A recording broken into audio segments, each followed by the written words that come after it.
Catus Maximus here, this time with a classic HK Porter Impakdriver. Kind of hard to see there.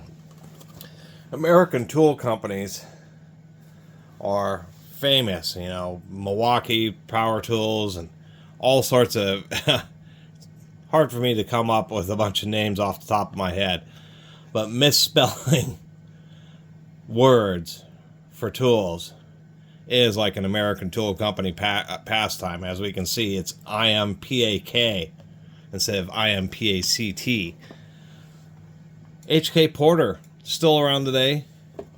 This was, of course, American made in Somerville, Massachusetts.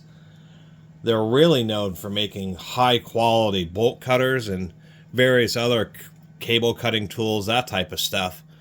Hand tools like this Impakdriver were much less common, and what's actually really uncommon is it came with a couple sockets. I suspect there probably were some more, but surprisingly enough, the city and state is stamped on their sockets, which is something that you rarely ever see on sockets. And these actually seem like pretty high quality sockets, even though they're not even chamfered, so they are pretty basic, but they seem like they're decent steel. We have a 7/16 and 9/16.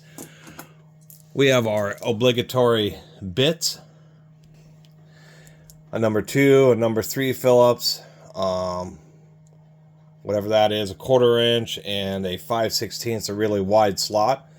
What I was noticing is these aren't just generalized bits. We can see that they actually have HK Porter stamped right on them.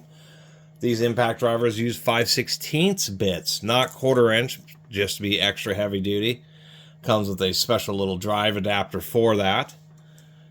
This happens to be a 3/8 one, like the blue color, and seems to be pretty darn high quality. I don't think it's quite as good as the snap. I used to have a snap-on a long time ago. I don't anymore. But this one seems to be, you know, could easily give the snap-on a run for its money. How these work is they just have a V-groove, and I'll take this apart because it doesn't really want to work super well. But what ends up happening is you put tension on it, and then when you hit, it gets just a tiny amount of rotation. This one has a really tough spring on it.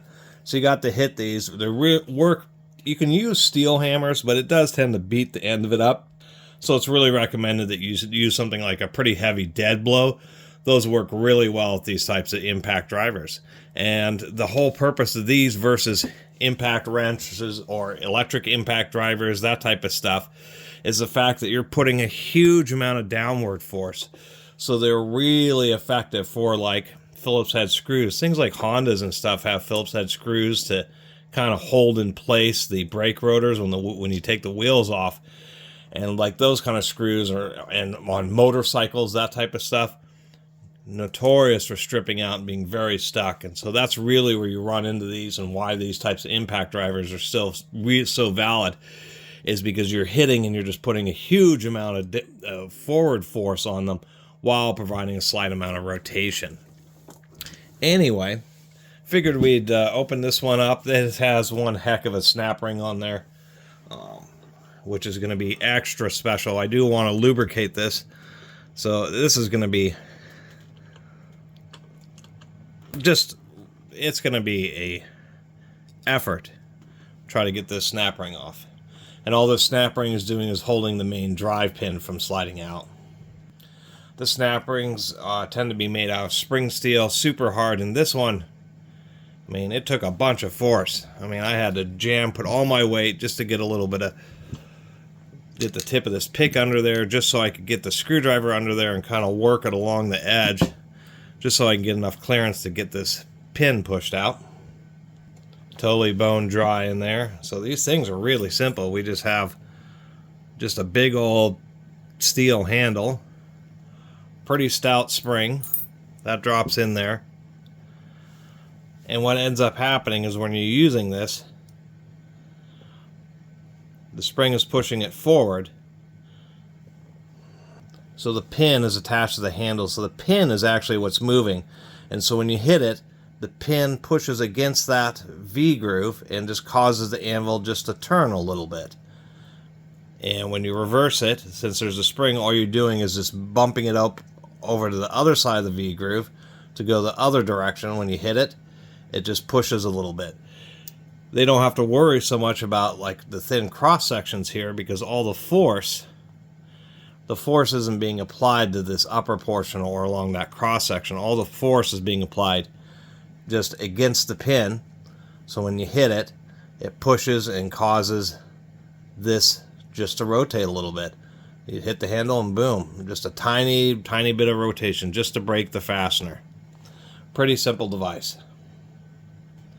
And yes, due to the nature of this kind of tool, you don't really have to take it apart like that, especially on ones like this HK Porter, which are pretty difficult to do. Just spray some pretty light oil, or put some light oil just around the edge and let it sit up and on the ends of the pins, and these things work a lot better when they're lubricated. Other than that, not a lot else to say. Just thought it was kind of cool that it's an old HK Porter hand impact driver from a company that's really not known for producing socketry. I have no idea how old this thing is, but I do like that we have a fair amount of instructions on the side here, and some good old advertising. Real labor saver. We know it's not just because they don't have a website, but right for folders. So we're not looking for brochures or anything else. They'll send us some folders about their body and fender, tools and equipment, bolt, rod, and wire cutters, and pruning tools, which is what they're really known for, is their cutting tools. Once again, particularly their bolt cutters. But just wanted to document this. Thought it was pretty cool, and I'm wondering if there's 1/4 inch or 1/2 inch drive versions as well out there. Anyway, really appreciate everybody who's been watching. See you next time.